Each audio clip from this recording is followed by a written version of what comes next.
Hello everyone, welcome to study with Varsha.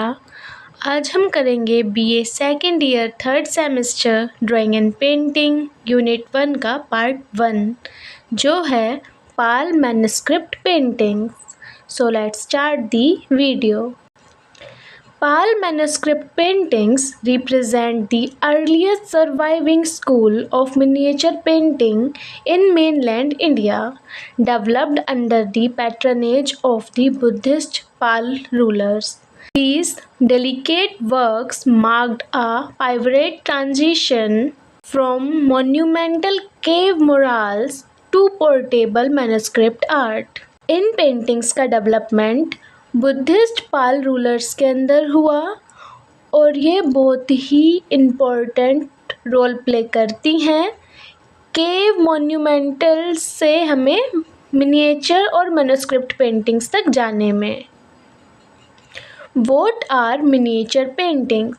Miniature paintings are small size, highly detailed artwork executed with precious fine line works and vibrant natural pigments.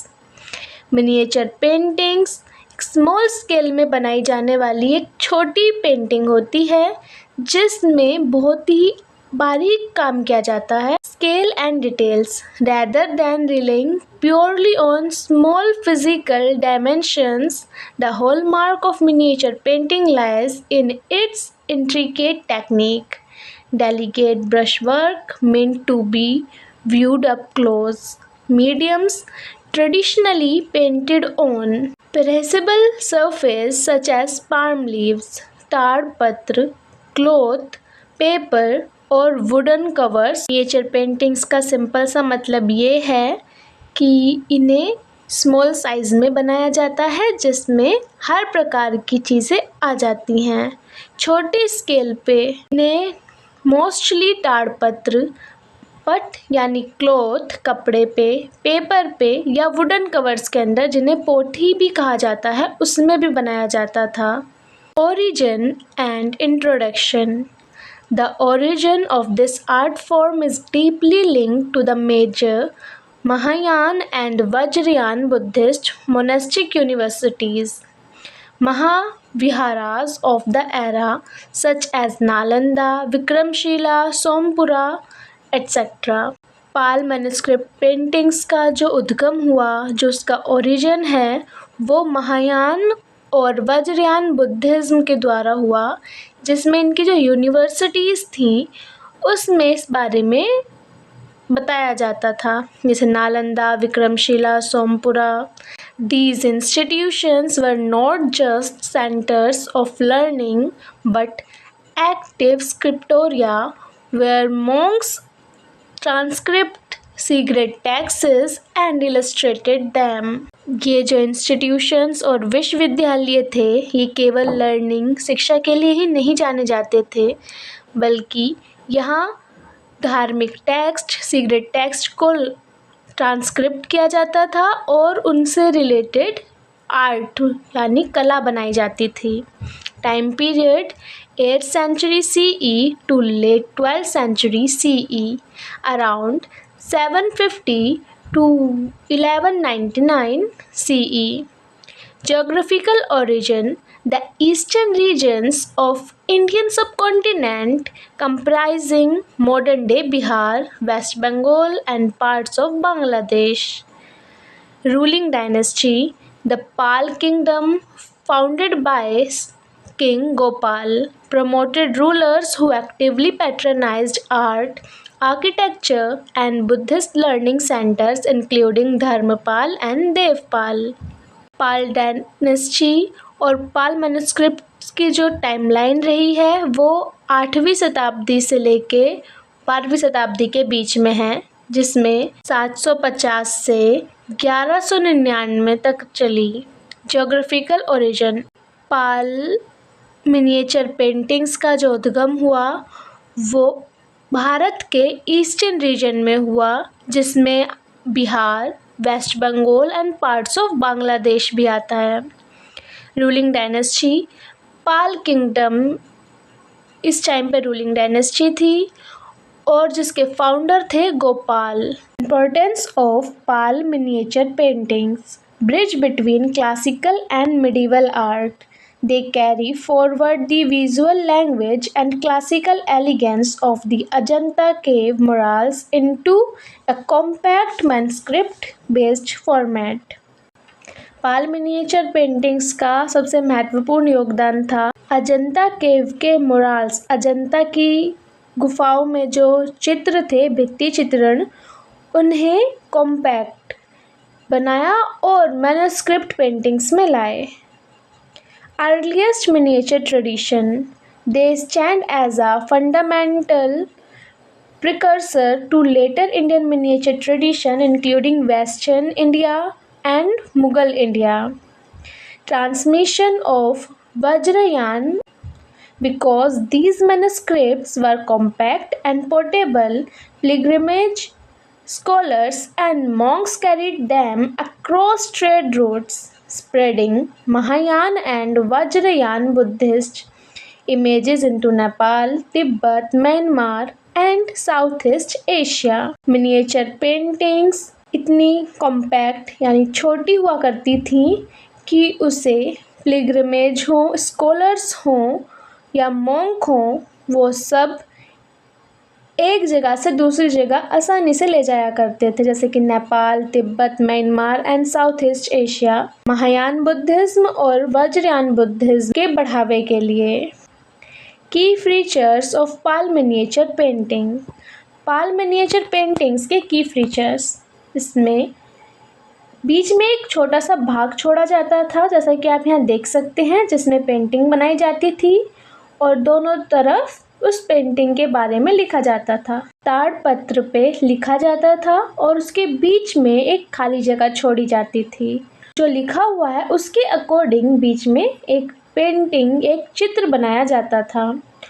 Look for the central panel framing the deity, figured on both sides by neat calligraphic Sanskrit script layout and text integration.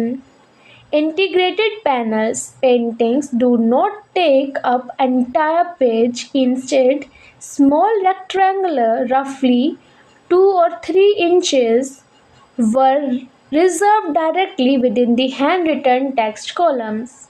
Sanskrit calligraphy, the surrounding text written in the Siddhamatrika or Kutila script consists of holy texts like the Astasahasrika Prajaparimita, perfection of wisdom in 8,000 lines. The painting often functioned as protective visuals or symbolic offerings rather than literal illustrations of the adjacent text. चित्र को पूरे page पे ना बना के उसके लिए एक रेक्टेंगल चौकोर भाग छोड़ा जाता था, जिसके दोनों तरफ संस्कृत में लिखा जाता था। आर पोथी, आप यहाँ पे देख सकते हैं, बीच का जो भाग है उन सब में चित्र हैं और साइड के दोनों भागों में संस्कृत में श्लोक या चित्र का वर्णन किया गया है। Medium and material, palm leaf bales, ताड़पत्र, painted on processed leaves. These narrow strips were typically around 2 to 3 inches high and 18 to 22 inches long. ताड़पत्र इसमें सबसे मेन चीज़ होती है। ताड़पत्र के ऊपर ही पेंटिंग की जाती थी कि 2 से 3 इंच बड़ी और 18 से 22 इंच लंबी हुआ करती थी। Wooden cover plates, pothi. Individual leaves were shaked together, stringed through central hole with a cord, and protected on top and bottom by painted wooden slabs called pothi. जैसा कि आप यहाँ देख सकते हैं, इनके बीच में होल्स हैं और होल्स के बीच में से एक धागा निकाला हुआ है, जिससे सारे के सारे पेज आपस में, सारे ताड़पत्र आपस में जुड़े हुए हैं। और जो ये वाला पार्ट है ये है लकड़ी से बना हुआ और ये इस पे एज अ बुक कवर लग जाएगा। natural material pigments. Artists use organic and mineral based colors, line quality, and figure modeling. Graceful lines. The defining stylistic mark of pal art is its fluid, rhythmic black or dark red outlines. This line quality directly inherits the classical tradition as seen in the Ajanta cave fossils. पाल कला में रेखाएं एक लय में बनाई जाती, काले या गहरे लाल रंग से आउटलाइन बनाई जाती थी। इन रेखाओं को अजंता गुफाओं के भित्ति चित्र से लिया गया है। सबटेल्ड modelling Artists use delicate tonal shading along the contour of figures to convey rounded forms and three-dimensional sculptural appearance within a small space. Figure featured sheltered torsos, gracefully curved limbs, half-closed almond eyes, stylized hand gestures. Iconic themes and iconography. Vajrayana and Mahayana imaginary. Content is almost Buddhist. Figures including the historical Buddha in key movements including महापरिनिर्वाण और धर्म चक्र परिवर्तन। प्रजन परमिता बाल चित्रकला के विषय वज्रयान और महायान बुद्ध के चित्र, जिसमें परिनिर्वाण, धर्मचक्र परिवर्तन, आलोकितेश्वर, प्रजन परमिता शामिल हैं। Hierarchical perspective, the main deity is painted larger at the center of the panel, flanked by smaller attendant figures, crystal beings और devotees। में जो मेन मुख्य भगवान होते थे उन्हें बीच में बनाया जाता था और उनके चारों तरफ शिष्य को दिखाया जाता था स्मॉल छोटे आकार में। Mythological frames, figures are frequently set within decorative shrines. Prabhavali seated on lotus thrones, Padmasan, and framed by intricate archways of hollows. चित्र को एक सुसज्जित मंदिर जिसे प्रभावली कहते हैं और कमल के पद पर कमल आसन पर दिखाया जाता था और उनके पीछे एक होलो इज लाइक दिस आप यहाँ देख सकते हैं। इस चित्र में इनके सिर के पीछे एक पिंक कलर का राउंड फॉर्म है, इसे होलो कहा जाता है। Sculptures and architecture significant contribution in sculpture and painting. Influence and innovation. The Pal school of sculptural art was influenced by Gupta art. Gupta कला से प्रभावित थी। Artistic excellence. Dehman and his son Vittapal were great painters, sculptors and bronze statue makers of this period. Global reach. Spread of Pal art influenced neighboring countries like Myanmar and Indonesia. पाल कला के प्रमुख कलाकारों में धीमान और उनके बेटे विठपाल का नाम आता है, जो कि बहुत अच्छे कलाकार थे, शिल्पकार थे और कांसे की मूर्ति भी बनाया करते थे। इन्होंने पाल कला को आसपास की कंट्रीज, आसपास के देश जैसे म्यांमार और इंडोनेशिया तक फैलाया था। Archaeological achievements. Secret structures. Mahipal one constructed and repaired several secret structures at Sarnath, Nalanda and Bodhgaya. Mahipal one ने बहुत से पवित्र स्थानों को रिपेयर कराया और बहुत से नए पवित्र स्थान बनाए सारनाथ, नालंदा और बोधगया में। Prominent viharas. Somapura Mahavihara at Paharpur showcased the architectural brilliance of Pal Empire. Vikramshila, Pandita, Phulabad viharas were some prominent. ये कुछ विहार हैं जो पाल एम्पायर के समय बनाए गए थे, जो कि उनकी स्थापत्य कला की कुशलता को दिखाता है। Spread of Buddhism. Pal architecture spread Buddhism across neighboring countries. Art and architectural centers Nalanda, Kurkihara, Fatehpur, Alora, and major cities. Cities like Vikrampur, Patliputra, Gora, Mehar, Sompur, Ramvati during Pal rule. बौद्ध धर्म के विस्तार में पाल की स्थापत्य कला ने बहुत महत्वपूर्ण भूमिका निभाई। बौद्ध कला के मुख्य केंद्र नालंदा, कुरिहारा, फतेहपुर और कुछ शहर विक्रमपुर, पाटलिपुत्र, गोडा, सोमपुरा, रामवती, ये सब पाल समय के महत्वपूर्ण कला केंद्र थे।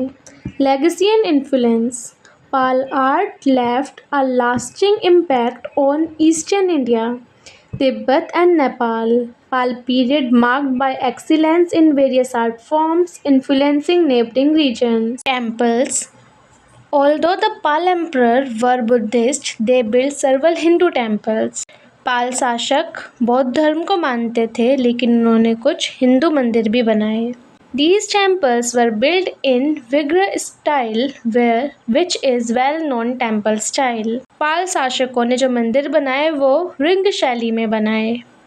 Built in 19th century, the Siddheshwar Mahadev temple in West Bengal, featuring a towering carving shikhar capped by a huge amalka, and is an early Pal style example. 9th century में 9वीं शताब्दी में सिद्धेश्वर महादेव मंदिर बनाया गया पश्चिम बंगाल में। The 9th century rock cave temple of Kahalgor, Bihar features a gabled. The 9th century cave rock temple at Kahalgaon, Bihar featured a gabled vaulted roof, typical of South Indian architecture. The carved shikhar and lancet window of the brick-built medieval Shiva temple in Bihar are architecturally significant. The temple was built by Narayan Pal.